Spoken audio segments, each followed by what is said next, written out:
سوال نمبر 6، آپ کا اعتراض کہ اللہ پاک یہ بتانے سے قاصر ہے کہ اس نے یہ کائنات کس طرح سے بنائی ہے، تو بھلا جو بنا سکتا ہے اس کے لیے بتانا بھلا کیا مشکل ہوگا؟ جو بندہ ملیریا کے علاج کے لیے غور و فکر کی صلاحیت کو استعمال کرتا ہے، تو کیا اللہ پاک اس کو کامیابی سے ہمکنار نہیں فرماتے؟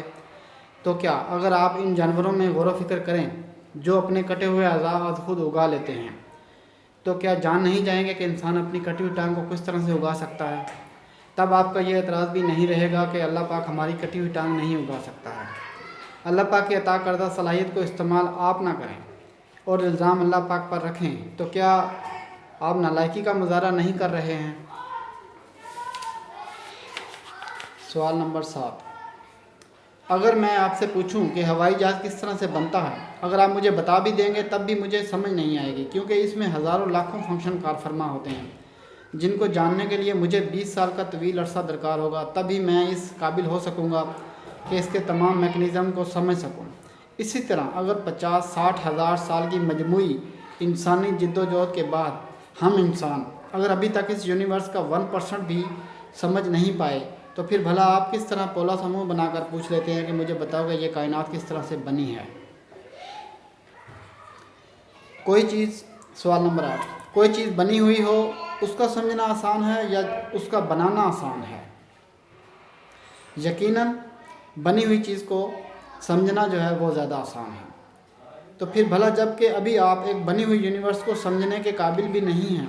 تو یہ بات آپ کو بھلا کوئی کس طرح سے سمجھا سکتا ہے کہ یہ کائنات کس طرح سے بنی ہے؟ یہ تو ایسی ہی بات ہوئی کہ ABC تو آپ کو آتی نہیں ہے اور آپ انگلش لٹریچر کے لیکچرار بننے کی کرتے رہتے ہیں۔ کیا آپ کو نہیں پتہ کہ اہل ادب میں اس کو بدتمیزی شمار کیا جاتا ہے؟ سوال نمبر 9، کیا اللہ پاک ایک دم سے ہی یہ نہیں بتا سکتا تھا کہ یہ یونیورس کس طرح سے بنی ہے، اور کیوں اس نے انسانوں کو اس خواری میں ڈال رکھا ہے کہ وہ خود سے اس بات کو تلاش کریں کہ یہ یونیورس کس طرح سے بنی ہے؟ اس کا جواب یہ ہے کہ اگر آپ کو ایک دم سے بتا دیا جاتا تب آپ کو اس یونیورس میں غور و فکر کرنے کی صلاحیت کی ضرورت باقی نہ رہتی، اور اگر آپ کے اندر رکھی گئی غور و فکر کی صلاحیت متحرک نہ ہوتی تو آپ نئی ایجادات نہیں کرتے۔ جیسے آپ لوہے میں تفکر کرتے ہیں تو اس سے ہزاروں نئی تخلیقات وجود پذیر ہو جاتی ہیں۔ اگر یہ سارا پروسیس نہ رکھا جاتا تب آپ کے اندر اللہ پاک کی صفت الخالق کا ظہور ممکن نہ ہو سکتا تھا، جو کہ آپ کی تخلیق کا بنیادی مقصد تھا کہ آپ کے اندر اللہ پاک کی صفات کا ظہور ہو۔ مثال کے طور پر جب لوگ انسان کا بنایا ہوا کوئی بھی شاہکار اللہ پاک کی یونیورس کے مقابلے میں رکھ کر موازنہ کرتے ہیں تو اللہ پاک کی صفت الخالق کے آگے بے اختیار سجدہ ریز ہو جاتے ہیں کہ میں کسی حیثیت کا مالک نہیں ہوں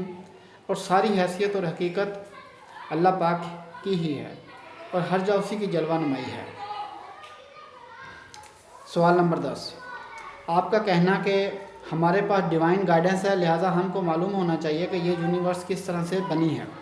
تو عرض یہ ہے کہ ڈیوائن گائیڈنس تو لازماً ان باتوں کے لیے ہی ہونی چاہیے کہ جن کو جاننے کے لیے ہم کو پیمانہ نہیں دیا گیا ہے، مطلب زندگی کی ابتدا، اختتام، purpose of life, life after death اور بہت سارے ایسے معاملات کے جن کو طے کرنے کی صلاحیت انسان کبھی گین کر سکتا ہی نہیں، چاہے اوج کمال کو ہی کیوں نہ پہنچ جائے۔ مثال کے طور پر رشتوں کی حرمت، انسانی جان کی حرمت، چور کی سزا کیا ہونی چاہیے، وراثت کے معاملات، عبادات، روزمرہ زندگی کے کافی سارے معاملات وغیرہ وغیرہ۔ اب سوال یہ ہے کہ جب پروردگار عالم نے ہم کو اس یونیورس کو جاننے کے پیمانے یعنی عقل اور دماغ وغیرہ سے نواز رکھا ہے کہ جس کو یوز کر کے ہم بخوبی جان سکتے ہیں کہ یہ کائنات کن اصولوں پر قائم ہے اور اس میں موجود عناصر کس طرح سے وجود پذیر ہوئے، تو پھر بھلا اس بات کا مطالبہ کرنا کہ مجھے بتاؤ یہ کائنات کس طرح سے بنی ہے اپنی نالائکی اور کام چوری کو ظاہر کرنا نہیں ہے؟ اسی کے ساتھ اٹیچ ایک سوال اور ہے۔ آپ سوال اٹھا سکتے ہیں کہ رشتوں کی حرمت، انسانی جان کی حرمت، چور کی سزا، وراثت کے معاملات، عبادات وغیرہ کو کیوں انسان طے نہیں کر سکتا ہے؟ تو اس ضمن میں عرض یہ ہے کہ اگر اللہ پاک آپ کو نہ بتاتے کہ آپ یہ بات کبھی اگر اللہ پاک آپ کو نہ بتاتے تو آپ یہ بات کبھی جان نہیں سکتے تھے کہ کون سی عورت آپ کی بہن ہوگی، کون سی عورت بیٹی ہوگی اور کون سی عورت بیوی ہوگی۔ آپ بڑی سے بڑی جدید سے جدید ٹیکنالوجی استعمال کر کے دیکھ لیں، کوئی سائنس کوئی ٹیکنالوجی آپ کو کبھی کلیئریفائی نہیں کر سکے گی